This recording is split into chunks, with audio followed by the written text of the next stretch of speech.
dy motra, Adriana Qevani Jaupaj dhe Miranda Bakiasi Jaupaj. Vim çdo ditë në protestë. Jemi shpresplot pasi kemi 20 vjet që ndjekim dhe njohim shumë i këtë sistem të kalbur. Jemi shumë të lumtura që ja arritën ditës që të vinim në këtë shesh dhe të denonconim këta ministra të paprekshëm, këta bashkiak të paprekshëm, këta drejtues institucionesh që ne për një moment na dukeshin të paprekshëm. Kemi parë padrejtësinë në çdo institucion në themel. Oligarkët shfrytëzojnë pronën tonë në mënyrë jo ligjore, çdo përfitim nga prona jonë e marrin për vete. Nuk paguajnë asnjë tatim në shtet. Kërkonin mbështetje dhe reagim të qytetarëve, të shoqërisë shqiptare dhe në momentin që ishim shumë të demoralizuara, shpërtheu kjo protestë. Dhe kjo ishte një mrekulli për ne. Përveç të vjedhin të përndjekin janë mostrat e shoqërisë. Por tani u erdhi fundi. Tani vërtet u erdhi fundi. Rinia dhe studentët u ngritën të gjithë në këmbë dhe ne jemi shumë të lumtura. Pasi kemi dalë 3-4-5 vjet që ne protestojmë para SPAK-ut, para Kuvendit Popullor, Ministrisë Brendshme, ne kemi shkuar kudo po vetëm të dyja. Tani që pam këtë protest jemi shpresë plot, jemi të shumë të lumtura dhe ne do vim çdo ditë. Se brezi jonë e lejoi këtë klasë të shëmtuar dhe kemi borxh rinisë që të luftojmë për kreatyre që ta shkatërrojmë këtë sistem të kalbur të neveritur. Posh diktatura! Posh diktatura! Unë kam 39 vjeç që punoj në Universitetin e Arteve dhe kam qenë aty kur ra komunizmi dhe jam pro aty afër pensionit kur po shikoj që kjo rini u ringrit për të dhënë shkelmin e fundit diktaturës.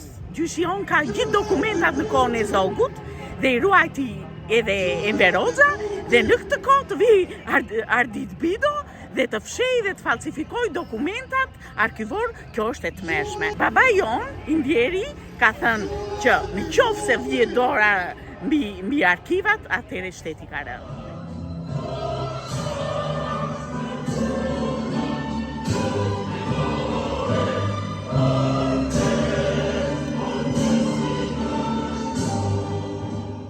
Çdo ditë protesta fillon me himnin kombëtar. Kishim 35 vjet që nuk e dëgjonim. E dëgjonim vetëm kur bësh sport në televizor, kurse kështu nuk e dëgjonim.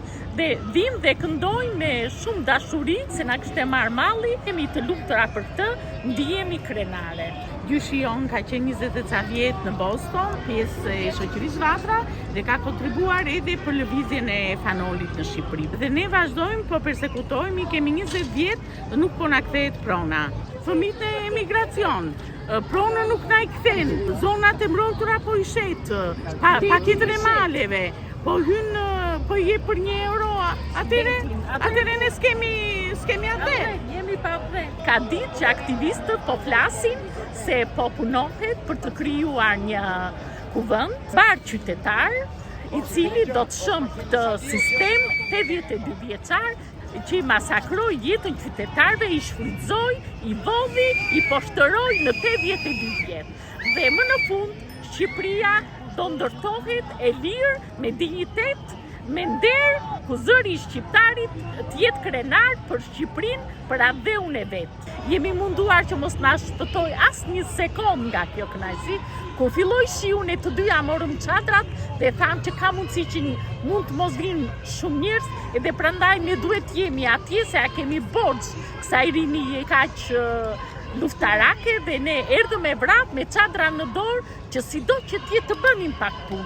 Isha shumë e trishtuar nga përçarja që na ka krijuar ky sistemi oligark, që jo vetëm na vodhi pronën, jo vetëm na përbuzi, na përndoqi, por edhe na bleu mirësinë, shoqërinë, na përçau me kushurinë për të na vjedhur pronën, edhe kjo ishte një gjë që unë nuk ja u fal këtyre. 2 gra kundra gjithë hajdutëve dhe kur ti ndihesh e tradhtuar edhe nga mikesha, nga shoqi që ke investuar në jetë, domethënë se kanë frikë të dalin ose të mbrojnë, kanë frikë nga sistemi. Dhe kjo ishte një nga gjërat që ka dëmuar më shumë. Kemi dalë se nuk kemi çat humbim. E vetmja gjë e bukur është kjo protestë.